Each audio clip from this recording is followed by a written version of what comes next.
All right, I am back. I'm sorry if there were any for that technical difficulty. I understand my microphone wasn't working. So, Michelle, if you wouldn't mind giving me a comment and thumbs up if you can hear me now. This week's Torah, I'll get started, and hopefully it's working. This week's Torah portion is Parashat Pinchas. There are four things that happen in this week's Parsha. First, God gives Pinchas a promise of peace. God explains how the land would be broken up and given to the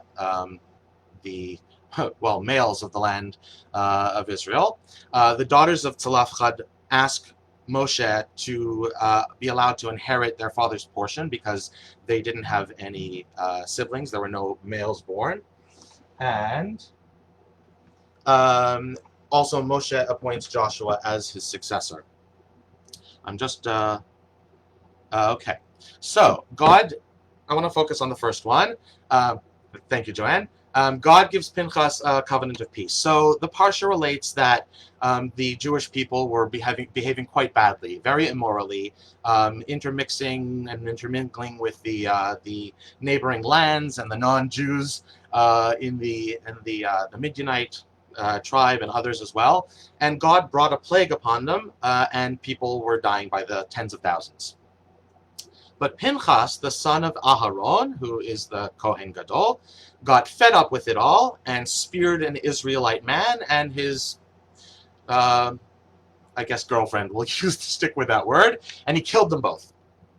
And God saw that as a message that the Jews were still worthwhile, still salvageable. And God ended the plague at that point with 24,000 deaths.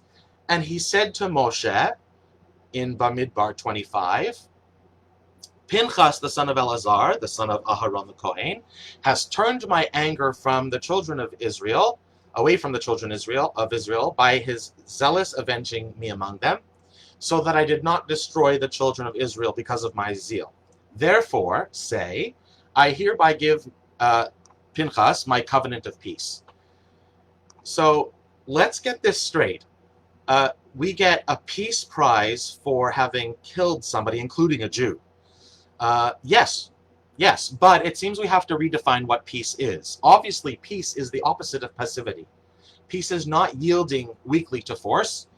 Rather, it's a harmonious mixture of opposites, of strength and kindliness, certainly as we hear it in this story. So, in the Torah service, as we open the Ark to replace the scrolls in it, both Shabbat, weekday, and holidays, all of the above, we say, Deracheha darchei noam, v'chol netzivoteha shalom. All its paths are paths to pleasantness, and all its ways lead to peace. And I think there's the focus is in this important phrase that we all know, is that the endpoints, pleasantness and peace, require a path. They require a journey, a set of intentions and decisions. I'm going to relate a story that I read. This is, I think, an amazing story that portrays the ways of peace. And this was told by Rabbi Shlomo Levenstein in Israel. So a young Rebbe turned to an older Rebbe. He said, Shalom Aleichem. And the Rebbe replied, Aleichem Shalom. With whom do I have the honor of speaking? The young Rebbe replied, 30 years ago, I was a child in your cheder, in your Hebrew school. The old Rebbe replied, I think I remember you. What do you do for a living? The younger man replied, I teach in a cheder. You teach in a cheder? That's great. But he says, this is all thanks to you, to the older Rebbe. You teach because of me? How come? The young Rebbe replied, when I was a boy in cheder, a young child, one of my classmates who was not yet bar mitzvah received an expensive watch. In those days, nobody had watches, certainly not before their b'nai mitzvah, and even then, only the wealthiest families gave watches as gifts. So all of my classmates were jealous. So it turns out that during the break, the boy put the watch on his desk, and when he returned, the watch had disappeared. And he continues telling the older Rebbe, when the Rebbe came to the classroom and told us that whoever took the watch must return it. And of course, nobody did. So he told us to stand against the wall with our eyes closed, facing away, and he checked our pockets one by one until he came to find that the watch was in my pocket.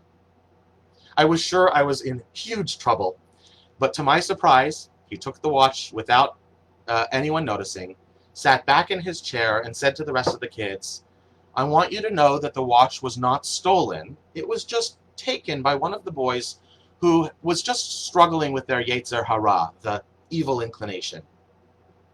We have to give him the opportunity to fix what he did. This boy is not a thief, and he's not a bad boy." And the younger Rebbe told the older Rebbe that this was you. This story was about you. And he went on to say, "I was so relieved that you told everyone to close their eyes so they wouldn't know it was me. And I thought that later on you would take me aside and really teach me a lesson. I waited for you to confront me. But as the days went by, you hadn't mentioned anything to me, and slowly the incident was forgotten.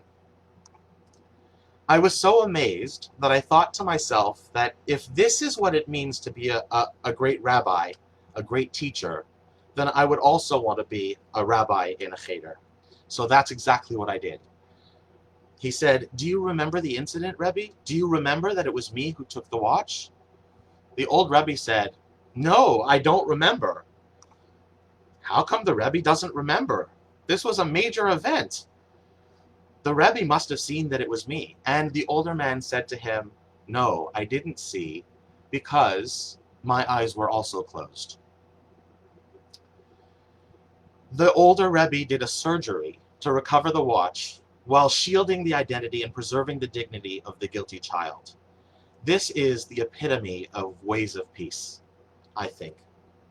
So too in this week's Parashat, Pinchas did a difficult surgery, literally, but a necessary surgery to stop the hemorrhaging in order to restore and keep the peace.